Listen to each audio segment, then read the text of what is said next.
बिस्मिल्लाहिर्रहमानिर्रहीम। सहीहुल बुखारी हदीस नंबर 141। हज़रत इब्न अब्बास रज़ी अल्लाह अन्हु ही से रवायत है, वो इस हदीस को नबी सल्लल्लाहु अलैहि वसल्लम तक पहुंचाते थे। आपने फरमाया, जब तुम में से कोई अपनी बीवी के पास जाए तो कहे, अल्लाह के नाम से, ए अल्लाह हमें शैतान से महफूज रख और उसे भी शैतान से महफूज रख जो तू हमें अनायत फरमाए। फिर इन दोनों को अगर कोई औलाद नसीब हो तो शैतान उसे नुकसान नहीं पहुंचा सकेगा। सहीहुल बुखारी हदीस नंबर 142।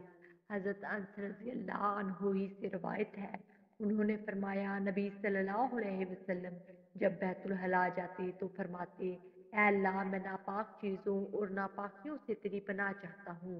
सहीहुल बुखारी हदीस नंबर 143। हज़रत इब्न अब्बास रज़ी अल्लाह अन्हु से रवायत है, एक दफ़ा नबी सल्लल्लाहु अलैहि वसल्लम बैतुल हला गए तो मैंने आपके लिए वज़ू का पानी रख दिया। आपने बाहर निकलकर पूछा, ये पानी किसने रखा है?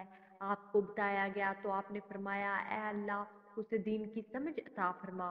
सहीहुल बुखारी हदीस नंबर 144। हज़रत अबू अय्यूब अंसारी रज़ी अल्लाह अन्हु से रवायत है, उन्होंने कहा, रसूलुल्लाह सल्लल्लाहु अलैहि वसल्लम ने फरमाया, जब कोई क़ज़ाए हाजत के लिए जाए तो किबले की तरफ ना मुंह करे और ना पुश्त बल्कि मशरक या मगरब की तरफ मुंह किया करो। सहीहुल बुखारी हदीस नंबर 145। हज़रत अब्दुल्लाह बिन उमर रज़ी अल्लाह अन्हु से रवायत है, वो फरमाते हैं, कुछ लोगों का ख्याल है कि जब तुम क़ज़ाए हाजत के लिए बैठो तो बैतुल्लाह और बैतुल मुक़द्दस की तरफ मुंह ना करो। हालांकि मैं एक दिन अपने घर की छत पर चढ़ा तो देखा कि रसूलुल्लाह सल्लल्लाहु अलैहि वसल्लम क़ज़ाए हाजत के लिए दो कच्ची ईंटों पर बैतुल मुक़द्दस की तरफ मुंह करके बैठे हैं।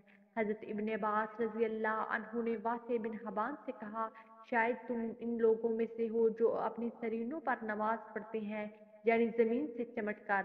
वासे ने कहा, वल्लाह मैं नहीं जानता कि आपका मतलब क्या है। मालिक कहते हैं, इब्ने उमर इससे वो शख्स मराद लेते हैं जो नमाज पढ़े और ज़मीन से ऊंचा ना हो, सजदा इस तरह करे कि ज़मीन से लगा रहे। वीडियो को लाइक कीजिए, ज़्यादा से ज़्यादा शेयर करें और हमारे हदीस प्रूफ चैनल को सब्सक्राइब करें। जज़ाकमुल्लाह खैरन। अगली वीडियो तक के लिए इजाज़त दीजिए। अल्लाह ने के बाद।